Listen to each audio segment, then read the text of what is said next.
200 కోట్లు సుమారు 200 నుంచి 225 కోట్లు ఖర్చు పెట్టాం. ఇదేదో నేను ఆషామాషిగా చెప్తుంది కాదు, ప్రభుత్వ లెక్కలు, ఎంబుక్ రికార్డింగ్స్.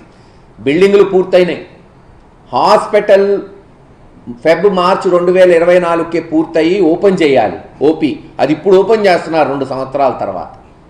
ఆ రోజు మేము ఓపెన్ చేస్తే కేవలం పరికరాలు, సిబ్బంది తీసుకొచ్చుంటే ఈ 2 సంవత్సరాలు పేద ప్రజలకి వైద్యం అందుబాటులోకి వచ్చేది.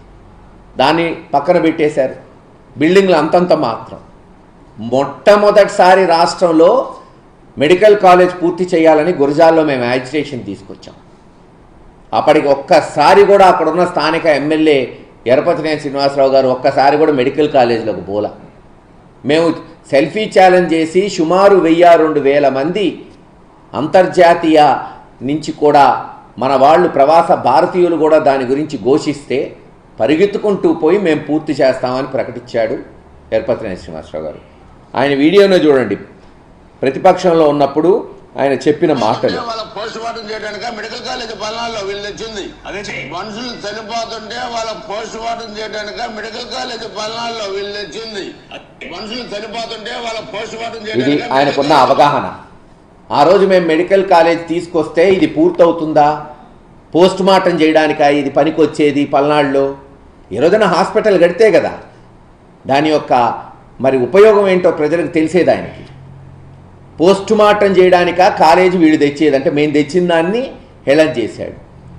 చివరికి గత్యంతరం లేక ఈ రోజున ఈ ప్రభుత్వం దిగొచ్చి ఆ కాలేజు సిబ్బంది, అది కూడా అక్కడక్కడ ఎక్కడైతే రిక్రూట్ జరిగిందో జగన్మోహన్ రెడ్డి గారి హయాంలో, వాళ్ళని మళ్ళీ ఇటు ట్రాన్స్ఫర్ చేస్తూ కొంతమందిని ఏదో కాంట్రాక్ట్ బేసిక్ చేస్తూ ఓపెన్ చేస్తున్నారు. చేయక తప్పదు. ఎందుకంటే 80-90% హాస్పిటల్ పూర్తయింది. ఇంక ఎలక్షన్స్ రాబోతున్నాయి, మళ్ళీ లోకల్ బాడీ కానీ ఆ తర్వాత అసెంబ్లీ. పూర్తి చేయకపోతే డిపాజిట్లు కూడా రావు ఈసారి వీళ్ళకి. గత్యంతరం లేక ప్రైవేటైజ్ చేస్తే ఎవడు రాకపోతే ఈ రోజున దాన్ని ప్రారంభించాలని, రేపు కాలేజీ ప్రారంభిస్తారని చెప్తున్నారు.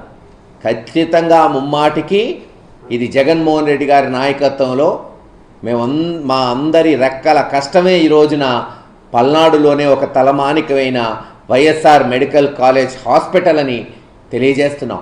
కేవలం మెడికల్ కాలేజే కాదు, అక్కడ మెడికల్ కాలేజ్కి అనుబంధంగా కేంద్ర ప్రభుత్వం దృష్టికి తీసుకెళ్లి నర్సింగ్ కాలేజ్ కూడా శాంక్షన్ చేయించాం. దానికి నిధులు వచ్చినాయి, ఆ బిల్డింగులు పూర్తయినాయి. ఇలా అన్నీ చేస్తే ఈరోజంట వాళ్ళు ఏదో ఇక్కడ అభివృద్ధి చేస్తున్నారంట. జీవితంలో 15-16 సంవత్సరాలు ముఖ్యమంత్రిగా చేసి, ఎమ్మెల్యేగా చేసి కనీసం ఆ ప్రాంతంలో ఒక 100 పడకల హాస్పిటల్ కట్టలేనోళ్ళు, కనీసం ఒక డిగ్రీ కాలేజ్ లేనోళ్ళు మెడికల్ కాలేజ్ హాస్పిటల్ తేగలుగుతారా? అయ్యేదేనా? చంద్రబాబు నాయుడు గారే చెప్తుంటాడు, ఎవరికో పుట్టిన కొడుకుని తన కొడుకు అని చెప్పుకోకూడదంట రాజకీయాల్లో. అలాగే వైఎస్ఆర్సీపీ చేసిన అభివృద్ధి మెడికల్ కాలేజ్ హాస్పిటల్ని మేము తెచ్చామని ఈరోజు తెలుగుదేశం నాయకులు చెప్తున్నారంటే ఇంతకన్నా సిగ్గుచేటు ఇంకోటి ఉండదు. ఏదేమైనా సరే ఆ హాస్పిటల్ కాలేజ్ ఓపెన్ అయ్యే వరకు వైఎస్ఆర్సీపీ పోరాటం కొనసాగుతుంది. ఇప్పటికే 2 ఏళ్ళు ఆలస్యమైంది. ఎట్టి పరిస్థితుల్లో జూన్ జూలై కల్లా మరి హాస్పిటల్ ఓపెన్ చేస్తూ కాలేజ్ కూడా అడ్మిషన్స్ ఓపెన్ చేయాలి. కేవలం ఈ కాలేజ్ కాదు, మేము తెలుగుదేశం నాయకులకు చెప్తుంది ఒకటే, మీకు నిజంగా చిత్తశుద్ధి ఉంటే, మీకు నిజంగా ప్రజలకి బాగు చేయాలనుకుంటే జగన్మోహన్ రెడ్డి గారు చేపట్టిన 17 కాలేజీలు పూర్తి చేయండి. అప్పుడు అనుకుంటాం పోనీలే బుద్ధి మారింది, జగన్మోహన్ రెడ్డి గారి దయ వల్ల వీళ్ళల్లో కూడా ఎంతో కొంత మార్పు వచ్చింది అని అనుకుంటాం. అంతేగాని గతి లేక ఈరోజు మీరు ప్రైవేటైజ్ చేస్తే ఎవడు రాకపోతే, జగన్మోహన్ రెడ్డి గారు గట్టిగా మందలిచ్చినందుకు ఒక్కడు కూడా లంచాలు ఇచ్చి మెడికల్ కాలేజ్ కొట్టేయలేకపోతే ఈ రోజున మీరు గతి లేని పరిస్థితిలో ఇది పూర్తి చేస్తున్నారు. ఏది ఏమైనా ఇంకా అక్కడేమైనా మిగిలిపోయినా ఉంటే రేపు జగన్మోహన్ రెడ్డి గారు వచ్చిన తర్వాత అవి కూడా పూర్తి చేసి ఈ పల్నాడుకే విద్యకి ఒక ఉన్నతమైన స్థానంగా పల్నాడులోని ఈ కాలేజీలు నిలబడతాయని తెలియచేస్తున్నాం. వైసీపీ హయాంలో 25% మాత్రమే పనులు పూర్తయినాయి, మేము 90% పూర్తి చేసామని ఎవరినే చెప్తున్నారు.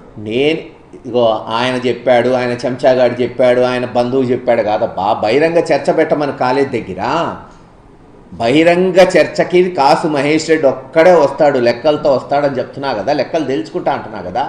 ఎప్పుడు శాంక్షన్ అయింది, ఎలా శాంక్షన్ అయింది, ఆ భూమి ఎలా సేకరించాం? నేను చెప్తున్నా 2024 జూన్ చంద్రబాబు నాయుడు గారు వచ్చే వరకు సుమారు